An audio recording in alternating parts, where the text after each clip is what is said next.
polvo y miseria, gracias a Yeshua Adonai, el Señor Todopoderoso, el Mesías de Israel, que nos presta un momento para seguir hablando de el camino de la salvación. Y para esto también se ha convocado a su hijo Luis. ¿Cómo estás, Luis? Pues por la gracia de Yeshua, pues contento de poder estar grabando Hebrutita ya después de algún tiempo, pero contento de ver qué tema va a tocar hoy para ver de qué nos va a hablar el Espíritu del Señor. Vamos a hablar del camino de salvación, así que usted ponga el versículo base. Hay varios versículos que nos hablan acerca del camino de la salvación, conforme a las sanas enseñanzas de las Escrituras. Es interesante poder notar que a veces cuando las personas llevan invitados a las congregaciones o quieren llevarlos a que se arrepientan de sus pecados, a veces dejan un mensaje de salvación muy incompleto. A veces lo que suelen decir es: ven y repite estas palabras, te acepto Cristo en mi corazón como mi único y suficiente Salvador, y no nada más dicen eso, sino que ya de repente se empiezan a meter con bendice a mi familia y te pido por mis primos también que si ya desayunaron, y pues ya se empiezan a meter en otros temas donde uno dice: oye, espérate, pues si nada más iban a tener un contacto de primer amor y ahora ya están discipulando sin saber lo que están diciendo.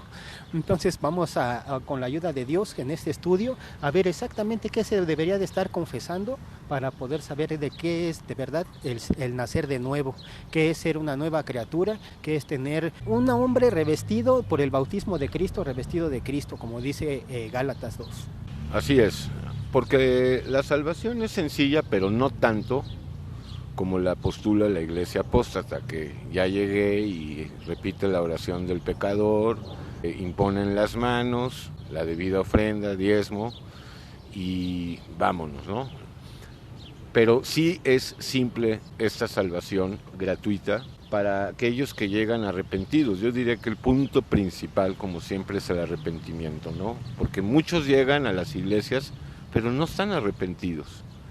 Y entonces llenan ese formulario, digamos, de la oración del pecador, de la imposición de manos, y salen creyendo que ya están arrepentidos, que ya recibieron a Jesús en su corazón, cuando además, dicho sea de paso, a Jesús no hay que recibirlo en el corazón, sino en el alma. Ahí lo que hay que hacer, el primer énfasis en este caso, es en ver que les vamos a presentar al Dios de la Biblia para que ante Él se rindan. Porque, por ejemplo, si tienen una perspectiva de alguna religión en la que vienen o alguna filosofía personal, lo que empieza a suceder es que a lo mejor pueden tener un concepto muy personal de cómo llegan a Dios según su propio concepto. Y para esto, lo que podemos ver de acuerdo a la Biblia es primeramente identificar a Dios como el Dios creador, el Dios que creó los cielos y la tierra. Y entonces ahí vamos a empezar a ver que nos vamos a arrepentir delante del único que nos puede perdonar, y vamos a identificarlo como el creador de la naturaleza. Ese sería el primer punto. El segundo punto, una vez identificando al Dios que nos puede perdonar, que no tiene nada que ver con un humano, ni de ninguna doctrina de que tenga que ver con perdonar pecados, de que ven al confesionario, ni nada de eso, sino que directamente el segundo punto es decir: te pido que perdones mis pecados. Lo que hay que hacer es reconocer que hemos pecado. Mucha gente dice que no tiene nada de qué arrepentirse.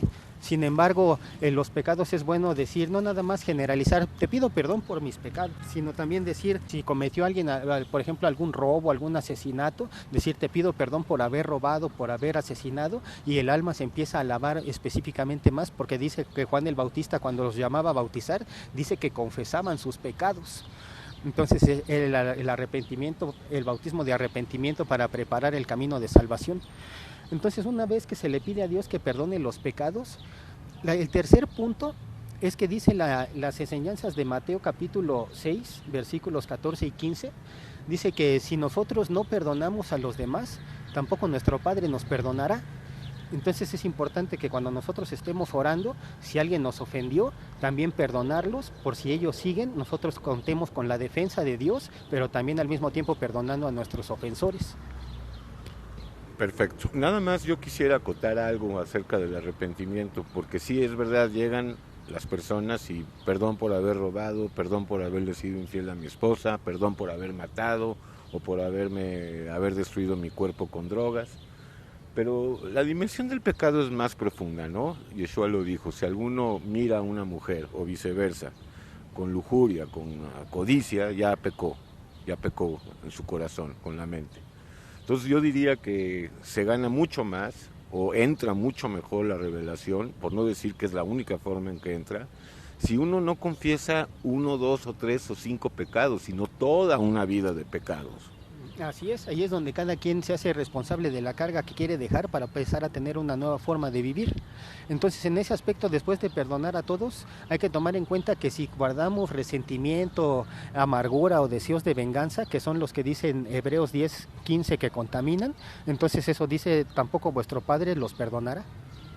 Entonces, en ese sentido, lo que hay que hacer es decir, es donde viene el arrepentimiento. El arrepentimiento es empezar del hebreo teshuvah y del griego metanoia, muy mencionados, que es cambiar el ritmo de vida para tener un ajuste. En ese momento, cuando se llega al arrepentimiento para cambiar la forma de vivir, pasamos al siguiente punto. Es donde viene una limpieza en el mundo espiritual del organismo. Por ejemplo, las partes con las que suele pecar el ser humano son con la mente, con el corazón, con el pensamiento, está contaminado su cuerpo con cuanto pecado.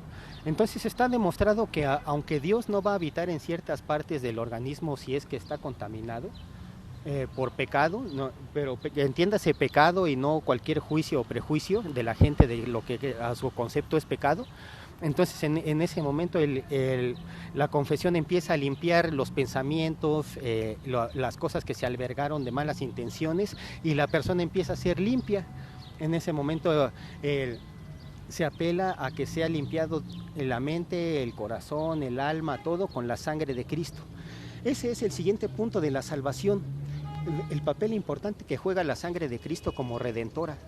Porque no se trata de decir que una persona me perdonó, sino de reconocer que el Hijo de Dios, que es Dios mismo, vino a la cruz para morir por nuestros pecados, siendo sangre divina, sangre limpia, la sangre de Dios mismo. Eso se puede demostrar con el Antiguo Testamento, con Isaías 9:6, en el texto hebreo es el versículo 5, y en el caso del Nuevo Testamento, con Hechos 20:28, en donde aunque el versículo dice la sangre del Señor, se puede traducir en el texto griego como la sangre de Dios mismo. Entonces, en pocas palabras, la divinidad de la sangre redentora es importante jamás pasarla por alto. Correcto, 100%. Hay un punto que está entre el arrepentimiento y el vivir en ese amor de perdón, que sí, es lo fundamental. Sin duda, aquel o aquella persona que recibió a Yeshua arrepentido es porque quiere vivir en amor de perdón, porque si no perdonamos, pues tampoco se aplica el perdón, ¿no? Que necesitamos permanentemente. Ese punto para mí es la guerra espiritual, porque tú, por ejemplo, hablabas, y si esa persona tiene todavía algún resentimiento, algún odio, bueno, está bien, voy a pensar que el alma está libre de odio, de resentimiento, de rencor, pero la criatura vieja no. Estoy hablando del combate espiritual, esa parte que hablan poco o nada, y lo poco que hablan, lo hablan mal en la iglesia apóstata, es fundamental.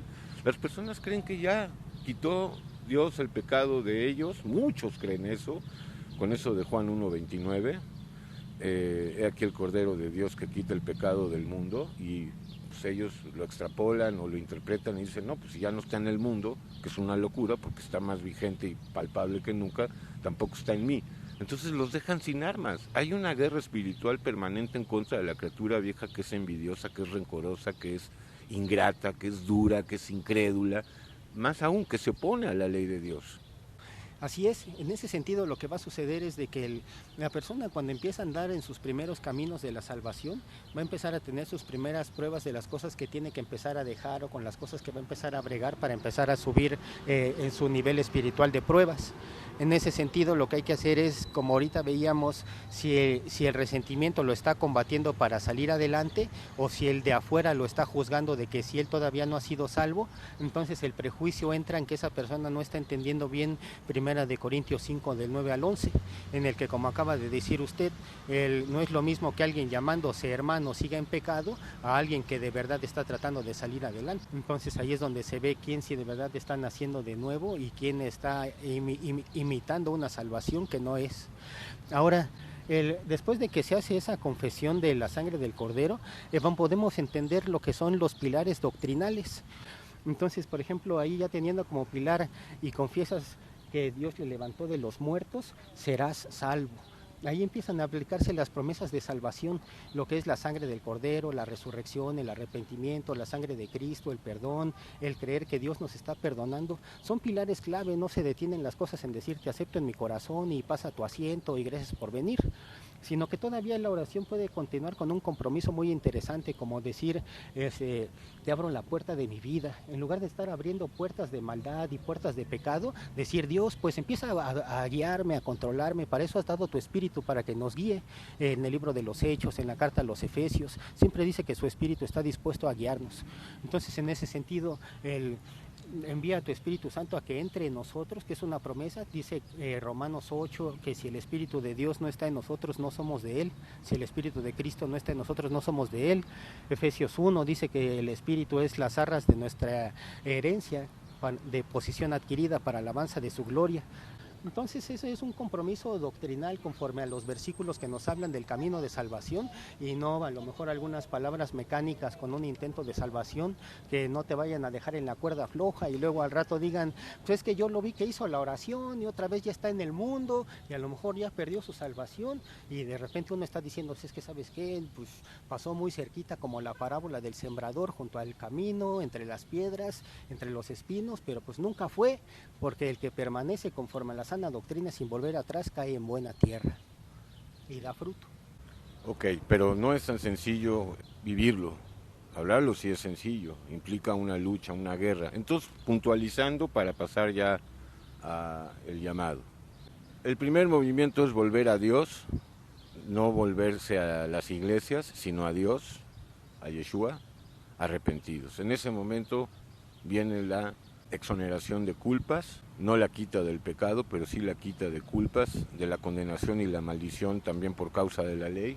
Acto seguido, pues Yeshua lo dijo, ahora permanece conmigo, ahora sígueme, ahora toma tu cruz, ahora niégate a ti mismo cada día, ahora estate en mis pruebas. Y si la persona permanece en eso un tiempo, pues sin duda va a recibir el bautismo del Señor, el bautismo de fuego. Pero la realidad es de que muchos se echan atrás, y ahí nos habla mucho la parábola de Mateo 13, ¿no? Así es, en ese caso los que vuelven atrás por las aflicciones, por las pruebas, por las riquezas, y que empiezan a hacer que todas las personas que estaban participando de la salvación ahora los empiecen otra vez a jalar para el mundo, pues esa es una prueba de que a veces nos hace falta un poquito más depender de Dios para saber que no las cosas que nos ofrece el mundo para sobrevivir son las necesarias. Pues si bien es cierto que son necesarias, también el Señor dice, teniendo sustento y abrigo, estemos contentos con eso. Entonces, pues a veces sí nos toca padecer, pero pues mejor, como decía Pedro, mejor es padecer por hacer el bien que por hacer el mal. Así es, hacer el bien es hacer la voluntad de Dios y no la nuestra, no dar paletitas y dinero a los pobres y comida a los hambrientos. Entonces, pues el llamado, Luis, porque pues por ahí hay millones de personas que creen, pero también los demonios creen y tiemblan. Así es. Entonces hacemos un llamado a que si alguien te dice que tienes la oportunidad de acercarte a Dios y de hacer una oración de fe, pues mira, si te van a dar estos pasos, cerciórate que no sean con falta de sustento bíblico. Te hemos mencionado algunos versículos que sostienen la doctrina de la salvación, que explican cómo es el plan bíblico para redimir el alma, que explican promesas de cuáles son los salvos. Entonces, pues tomen en cuenta esos procedimientos para que puedan ver cómo en el mundo espiritual se cumplen versículos como: de modo el que ahora está en Cristo, nueva criatura es, las cosas viejas pasaron, todas son hechas nuevas. O versículos como de: ya no estás en condenación, sino que has pasado de muerte a vida. Versículos que hablan acerca de cómo tu alma estaba atrapada en las tinieblas y cómo el Señor tuvo misericordia de ti, trasladándote de las tinieblas al reino de su amado Hijo. Pídele perdón a Él, perdona a los demás, arrepiéntete de tus pecados, sostente en la sangre de Cristo, en la resurrección, en el Espíritu Santo, en el libro de la vida, en que Dios te haga su Hijo. Sostente en todas estas cosas para que puedas tener una garantía de que Dios está con las promesas necesarias para que tú puedas sentir la frescura del casco del yelmo de la salvación. Así es. Sal de Babilonia, sal de tu religión, sea judaísmo, sea cristianismo, catolicismo, protestantismo, testigos de Jehová, islam, confucianismo, sikhismo, shintoísmo. Sal de ahí urgente, Dios va a empezar a tratar contigo, pero es en el desierto, ¿verdad? Porque pues en Egipto no, pero saliendo en el desierto ya, en el desierto trataré contigo. Así es, son bastantes alegorías bíblicas que hablan de ese tipo de enseñanza, de formación de Dios al respecto. Siempre los desiertos son claves para que Dios hable a la vida. Moisés estuvo en el desierto, Elías en el desierto, el Señor Jesús en el desierto. Siempre son pruebas que están ahí hablando de las situaciones de desierto. Sin embargo, también, por ejemplo, están los de Egipto. También ahí en Hechos 7 el discurso de Esteban cuando se decepciona de la generación que salió, como dice, y también en su corazón se volvieron a Egipto. Eso quiere decir que aunque físicamente no habían regresado, seguían pensando en las maldades, en los libertinajes, en las comodidades, y estaban perdiendo de vista la visión de que Dios les estaba dando pan de ángeles. Ok, pues ya lo oíste, con Yeshua es sencillo, no simple. No confundamos simplicidad con simpleza. Allá en la iglesia apóstata te la pintan muy fácil, te la venden muy fácil, pero pues ahí no hay nada. Gracias, Luis, Dios te bendiga. Igualmente, varón Eli, Dios le bendiga mucho a Polvo y Miseria también, y a su esposita también. Y puedes consultar el acervo que tenemos en Polvo y Miseria, alrededor de 3.500 predicaciones, conversaciones, gebrutas y hasta música original. Así es de que ya lo sabes. Polvo y Miseria. youtube.com/polvo y miseria. Hasta la próxima, primero Dios. Shalom.